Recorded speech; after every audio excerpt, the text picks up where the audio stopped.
بسم الله الرحمن الرحيم وصلى الله وسلم على أشرف المرسلين وعلى آله وصحبه أجمعين. وكي السلام عليكم ورحمة الله وبركاته. dellu si waat ci sunu daara di nekkoon ci xasida sunu maam Seydi Cheikh Ahmed Tidiane Sy radiyallahu taala anhu wa ardaahu wa ammana bi barakatihi wa nafaxatihi ila yawmi ddin. mooy xasida bi mu def ci toolu Medina Sy wala Medina Bulel. mu waxoon ci commencement nag ni yàlla na ko defal ci suufas Bulel lu ko soob, yàlla na ko def mu mel ni Madinatul Munawwar ci barkeel. yàlla na sawarloo góor ya fa nekk ci ba ñu mën a liggéey te nangu ko. yàlla na yàlla barkeel ci lépp lu fa am, barkeel dëkkuwaay ya ba barkeel marché ya ñuy jaayee, barkeel suuf sa, barkeel jaww ja. yàlla na yàlla tàggatal leen safara ba du leen gaañ. yàlla na yàlla jàppandal leen seen càkkutéef. yàlla na yàlla fegal leen bépp bon. yàlla na yàlla delloo leen mépp pexe mu leen di wut. tey nag ñuy commencé mu ne in kaana bi niyati kullu amali fa niyati biha xifaadul amali. in kaana bi niyati bu fekkee ni ci yéene la nekk kullu amali jëpp jëf. in kaana kullu amali bu fekkee ni jëf june dafa nekk bi niyati ci yéene, maanaam fa niyati sama yéene biha ci suufas Medina Bulel xifaadul amali mooy sàmm liggéey. bu fekkee ni daal yàlla yonent bi sallallahu alayhi wa sallam moo wax ni innamal a'maalu binniyaati, yàlla jëf yi ci yéene yi la koy natt. man de sama yéene ci suuf si mooy liggéey. xayrun min al xiibati xusnu dikri ma atyaba dikra li ahli lfikri. xusnu dikri rafetuk tudd, xayrun moo gën min al xiibati ci jëw. jëw am na lu ko gën te mooy tudd gu rafet. mu ne nag tudd gu rafet mooy la mu ne ma atyaba ak a teey al dikri tudd gu rafet sikkar li ahlil fikri ñeel borom xalaat yi. dikri ba nag bu ko defee mu yóbbaale jàngum alquran ak julli ci yonent bi sallallahu alayhi wa sallam ak ya ca des, parce que dikr li ci ëpp doole mooy jàng alquran, la ca topp mooy julli ci yonent bi sallallahu alayhi wa sallam. mu ne nag yooyu di ko def te di ko rafetal moo gën jëw. mu ne nag dikr nag bi gën a neex nag mooy xalaat. wa yatafakkaruna fi xalqi samawati wal ard wala uridu baadaha jazaa wala shukuran la wala ruaa. wala uridu duma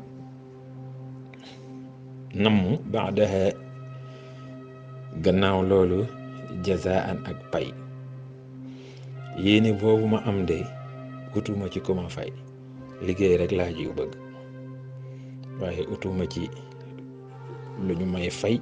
wala shukuran utuma ci ku may sant, wala ruwaan utuma ci lu ñu may tudde. bu ma ci kenn tudd di ma tàgg, utuma ci ku ma ci sant, utuma ci ku ma fay. man daal li ma ci bëgg mooy jaamu yàlla ci wàllu liggéey. fa innama al amalu xaddu rajuli falyamalan lillahi kullu rajuli. fa innama al amalu xamal ni liggéey xaddu rajuli mooy ciru góor. góor dafa war a liggéey. falyamalan na jëf na liggéey lillahi ñeel yàlla kullu rajuli gépp góor. liggéey daal mooy wàllu góor, kon góor gu ne dafa war a liggéey. wal yaqta'i al amyaala kullu raakibi wa kullu raajilin wa kullu saaxibi. wal yaqta'i na dog al amyaala kilomètre ya kullu raakibi jëpp aji war wa kullu raajilin ak képp kuy dox ak tànk wa kullu saaxibi ak bépp xarit. tool yi daal maa ngi leen ci woo yéen ñëpp ku nekk def distance bi, moo xam da ngay war, moo xam da ngay dox ak tànk, moo xam da ngay àndandoo ak say xarit. képp kuy xarit daal ngay dox wala ngay war, woo naa la ci tool bi, waaye nag ngir liggéey nag ci ñaari anamam yi. foog naa mën nañ taxaw foofu, te mooy li mu wax ni ginnaaw bi mu ñaanee yàlla lim ko ñaan mu wax ko ni ko, bu dee yonent bi sallallahu alayhi wa sallam mu wax ni innamal a'maalu binniyaat, jëf yi ci yéene yi la aju. mu ne man di sama yéene ci Médina Boulel mooy sàmm liggéey, mooy liggéey rek.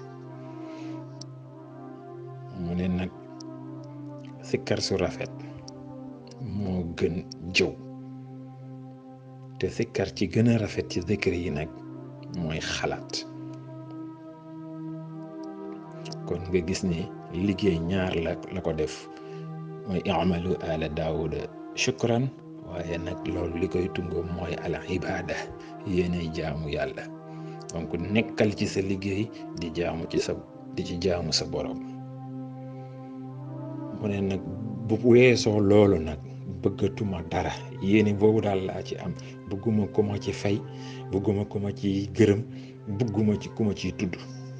utuma ci tur, utuma ci ngërëm, utuma ci alal. lu tax mu ne parce que liggéey mooy wàllu góor gu ne dafa war di liggéey. mooy li mu waxoon ni góor ki koy dundal a ko gën, góor ku koy dundal moo ko gën. awlaa bi ijaabin yadun xashantaha aw at'amat kattiina wa zaytun. bu amee lu jara yéemu, mooy nit ki leen na ko war a yéem, mooy loxo boo xam ne dangaa caa liggéey ba mu xëy wow koŋ. loxo boobu boo ko tàllalee yàlla bëgg. waaye loxo boo xam ne ma nga nooy nepp ndax ñàkk liggéey, yàlla gërëmu ko, parce que boromam dañ koy dundal, te moom nee na ku nekk lay dundalal a gën. te yonent bi sallallahu alayhi wa sallam la ko jëlee. mu ne nag maa ngi leen di woo, kuy xarit maa ngi lay woo, boo amee lu la indi ñëwal, boo jegee ba war a dox it ñëwal. taxaw foofu. wasalaamaaleykum wa rahmatulah.